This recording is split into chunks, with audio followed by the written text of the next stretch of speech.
Hey there, are you a strapping young lad who wants to get your freedom back and end your relationship and be happy and move on? Well, you came to the right place. I'm your host, Eli Halpern, on a special episode of Castpergers brought to you by Faust and Furious, as I am over here in Gary Faust's studio, and also by Stone Espresso Totalitarian Imperial Russian Stout. It is 10.6%. Boy, that's a heavy one. So, how to go through a breakup. Now, let's take it back a little bit. First off, you want to be a narcissist. There's nothing wrong with thinking that you're better than everyone else, especially if you're right, at least as far as you're concerned. Everyone else may not like it, but hey, you can't please everyone, and it's not your job to worry about them anyways. And if you can't please everyone, you can't piss everyone off either.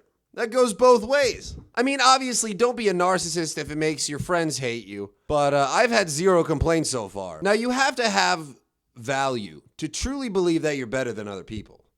So if you don't, just fake it. Because people tend to assume that confident people are usually just right about everything. And if anyone fucking questions you, just beat the shit out of them. Just hit them in the head with a brick or like sneak attack. You know, anything.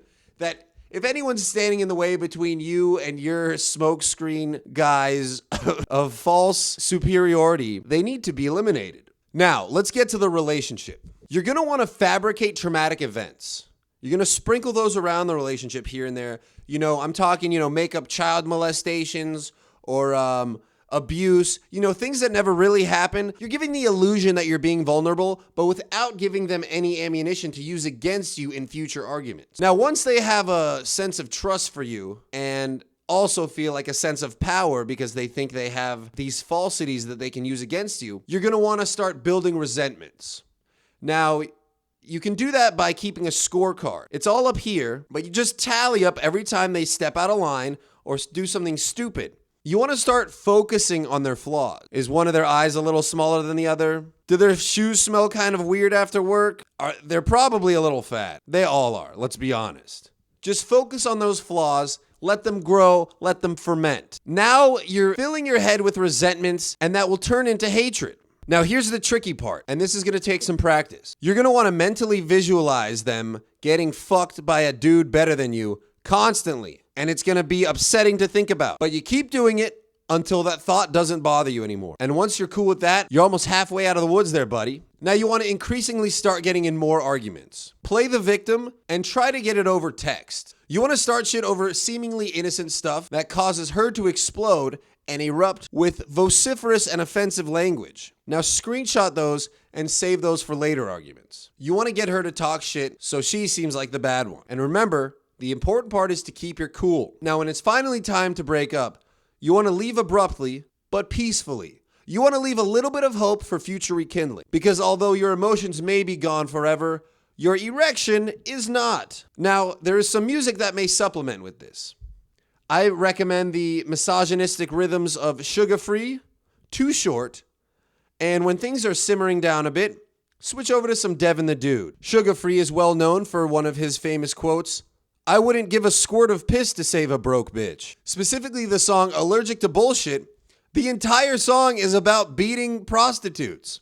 A timeless classic. And how can you forget Too Short? All he does is disrespect women. Now Devin the Dude, on the other hand, he has a more calm approach, a more humorous approach.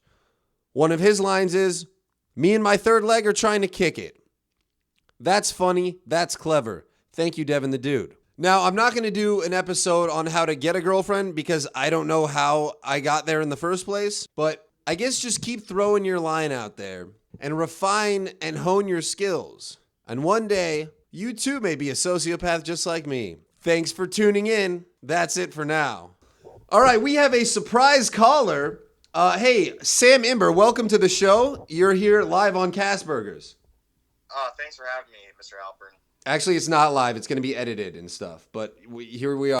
Do you have any advice for people going through breakups? Well, there's no better place or time for this. I'm taking a poo and drinking some vodka out of a wine glass with my black dog, and I too just went through a breakup. What happened?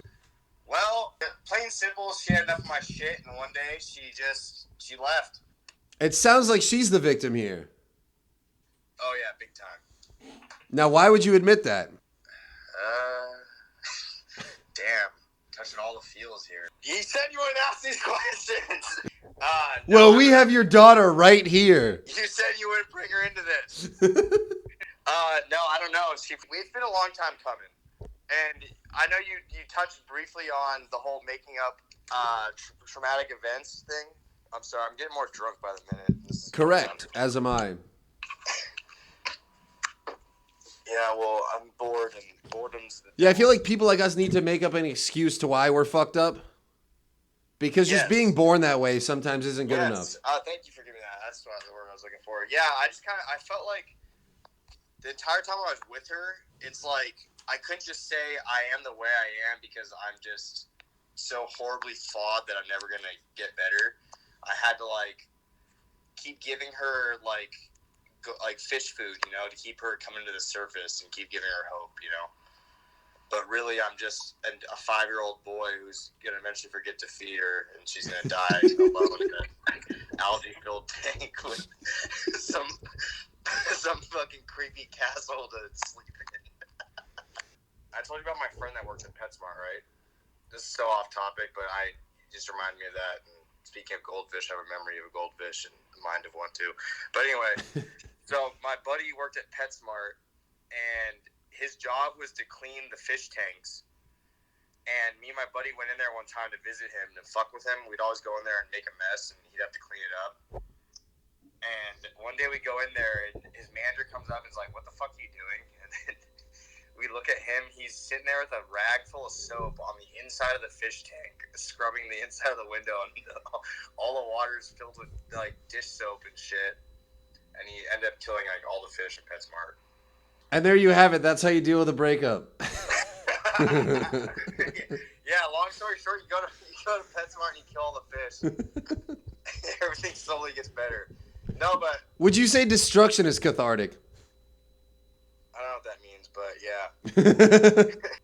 No, my way of getting over a breakup is I disagree with your whole view of imagining being fucked, because that kind of just makes me angry and makes me sit there and harbor these really dark fucking thoughts.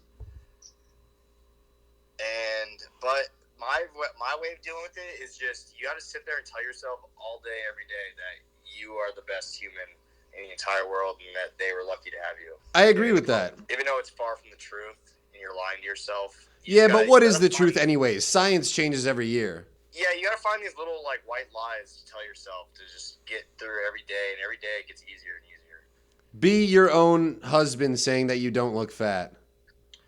My personal way, though, what got me to this one is just imagining vividly just me seeing her with another dude and killing them both. That's an interesting take. Instead of imagining her being fucked and being okay with it, imagine her being fucked and murdering them. Yes.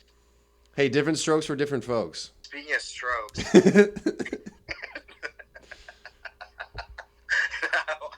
won't go there. I'm naked on toilet bowl right now, and someone's breaking my house. I think I gotta go. I was texting this girl recently, and Michael just got here. I was texting this girl recently, and I was gonna come over and have sex with her, and then she said, "I can't. My grandpa just had a stroke." And I said, "I guess I'll be having a stroke of my own then." Yeah, I thought that was pretty funny too. So I put it on Twitter, and then I forgot that she followed me on Twitter, and then she writes back like, "Wow, ... And then I still fucked her. Thank you, everyone. We'll be back next week or next month or whenever the fuck I feel like it.